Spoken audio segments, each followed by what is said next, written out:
मैं हूं राशिद। करेंगे बड़ी खबर से शुरुआत। कोलगेट की गुम फाइलों पर आज पीएम ने राज्यसभा में बयान दिया है। पीएम ने कहा कि उनके पास छिपाने को कुछ नहीं है और ज्यादातर फाइलें साल 2006 से 2009 के बीच की हैं। पीएम के जवाब देने के बाद विपक्ष हंगामा करने लगा और हंगामे के बाद राज्यसभा को 2 बजे तक लिए स्थगित कर दिया गया है। दरअसल विपक्ष का यह कहना है कि हम एक तर्कसंगत जवाब की उम्मीद कर रहे थे प्रधानमंत्री से, लेकिन प्रधानमंत्री ने यह कहा कि गुम फाइलों को लेकर के कई सवाल हाइपोथेटिकल हैं विपक्ष के। और साथ ही साथ खुद रविशंकर प्रसाद बीजेपी के वरिष्ठ नेता हैं, रविशंकर प्रसाद ने चिल्ला करके राज्यसभा में कई बार ये कहा कि जब सुप्रीम कोर्ट ने यह कहा है कि जिस वक्त फाइलें गुम हुई उसके बाद एफआईआर क्यों नहीं लॉन्च की गई, और सदन के अंदर भी यह सवाल उठा। इस सवाल का जवाब आखिरकार क्या है प्रधानमंत्री के पास और प्रधानमंत्री इस बात का जवाब क्यों नहीं दे रहे। इसके बाद राजीव शुक्ल खड़े हुए और राजीव शुक्ल ट्रबल शूटर बनने की कोशिश करते भी नजर आए। राजीव शुक्ल ने राज्यसभा के अंदर यह कहा कि प्रधानमंत्री को जो जवाब देना था वो दे चुके हैं और आगे वो चूंकि उन्हें लोकसभा में भी जवाब देना है इसलिए वो यहां से निकल करके जा चुके हैं। और फिर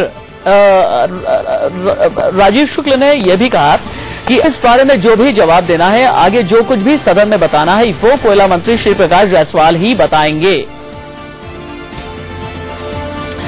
इंडिया न्यूज संवाददाता राकेश सिंह फोन लाइन पर लाइव मेरे साथ मौजूद है। राकेश, प्रधानमंत्री का यह कहना कि विपक्ष के कई सवाल हाइपोथेटिकल हैं और विपक्ष का यह कहना कि प्रधानमंत्री का जो बयान है वो माकूल नहीं है, तर्कसंगत नहीं है।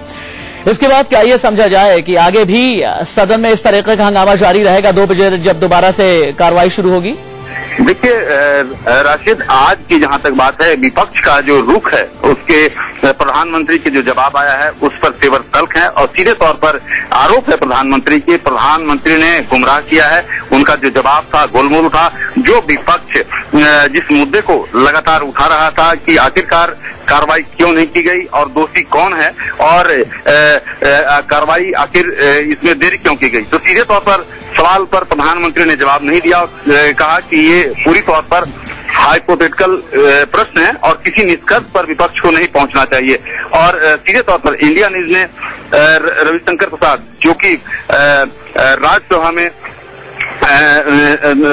बीजेपी के वरिष्ठ नेता हैं, उन्होंने सीधे तौर पर कहा कि जब तक जवाब सरकार की ओर से नहीं आता इस पर सदन की कार्यवाही चलने की संभावना कम है। राकेश, ठीक भी है, विपक्ष का ये कहना सेंसिटिव फाइल्स थी, इन फाइलों के जरिए न जाने कितने दोषियों को पकड़ लिया जाता, उनके खिलाफ अच्छी लीड मिल पाती और इन फाइलों के गायब हो जाने के बाद अगर इतनी सेंसिटिव फाइल गायब हो गई उसके बाद फर्स्ट इन्फॉर्मेशन रिपोर्ट यानी एफआईआर लॉन्च क्यों नहीं की गई, इसका कोई तर्कसंगत जवाब चाहे प्रधानमंत्री या कोयला मंत्री या फिर सरकार के पास है या नहीं है। राकेश से संपर्क हमारा टूट गया है, दोबारा राकेश से जुड़ेंगे। लेकिन प्रधानमंत्री ने आज राज्यसभा में कोलगेट की गुम फाइलों पर जवाब क्या दिया, ये देखिए आप।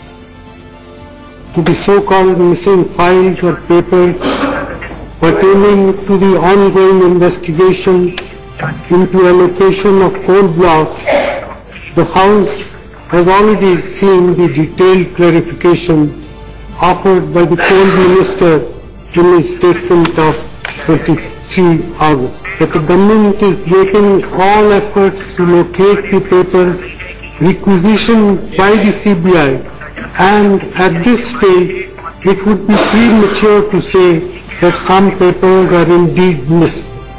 The vast majority of the papers sought by the CBI have already been handed over to them. Let me assure this August House that the government has nothing to hide. Our intention to facilitate the process of investigation cannot be called into question. Right from the days the Controller and Auditor General began its exercise of performance audit, the government has always provided its fullest cooperation to the CAG and later to the CBI. We will continue to do so.